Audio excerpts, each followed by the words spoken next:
1947 کے وقت میں جب ہند و پاک کی تقسیم ہو رہی تھی اس وقت کے حالات بھی بڑے سنگین تھے۔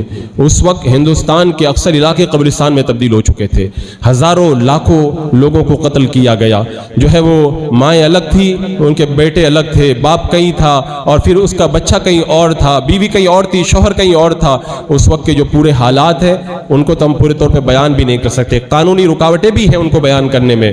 بس میں خالی اتنا کہوں گا، ان مشکل حالات میں جب لاکھوں لوگ ہجرت کر کے یہاں سے جا رہے تھے، حضور سرکار مفتی اعظم ہند شہزادہ اعلیٰ حضرت حضور مفتی اعظم مصطفیٰ رضا خان علی رحمت و رضوان نے فرمایا تھا، اے مسلمانوں تم کہاں بھاگ رہے ہو؟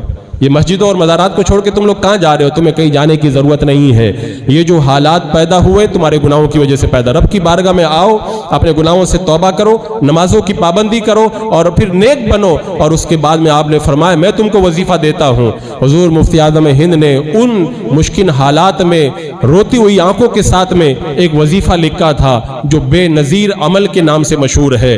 وہ وظیفہ آپ نے لکھا، فرمایا یہ وظیفہ صبح و شام تم بھی پڑھو اور اس وظیفے کو لکھ کر اپنے گھروں میں بھی لگاؤ، اس وظیفے کو تعویذ بنا کے اپنے بچوں کے گلے میں لٹکاؤ۔ اس وظیفے میں آپ نے لکھا ہے، آپ نے خود فرمایا کہ ہماری جو دعائیں ہیں، فرمایا کلمات اللہ اقفال علینا، اللہ کے جو کلمات ہیں وہ ہمارے لیے تالے ہیں۔ فرماتے جو ہم دعا کرتے ہیں نا یہ ہمارے لیے تالا ہے، جیسے بندہ جیسے تالا لگا دیتا ہے نا تو اندر محفوظ ہو جاتا ہے، یہ دعائیں بھی ہمارے لیے تالا ہے۔ جب بندہ ان کو پڑھے گا، ان دعاؤں کو، ان کلمات کو پڑھے گا، ایسا تالا لگے گا، اللہ ان کی جانوں کی بھی حفاظت فرمائے گا، مالوں کی بھی حفاظت فرمائے گا، آل و اولاد کی بھی حفاظت فرمائے گا، مساجد و مقابر کی بھی حفاظت فرمائے گا۔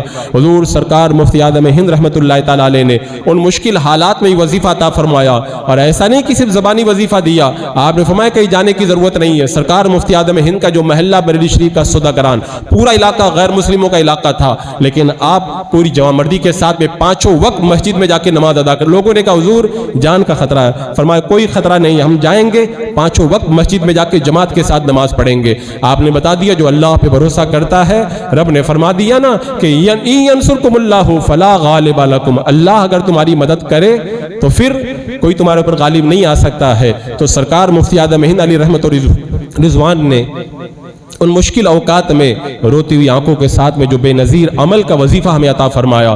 آج کے ان مشکل حالات میں ہر ایک مسلمان سے گزارش کروں گا اس وظیفے کو اپنا معمول بنائیں، پہلے توبہ کریں، نمازوں کی پابندی کریں، نیک بنے، تدبیر کرنا وہ تدبیر کریں قانون کے دائرے میں، ساتھ میں یہ وظیفہ بھی اپنی زندگیوں کا معمول بنا لے، انشاءاللہ جان و مال کی حفاظت کا سامان پیدا ہوگا۔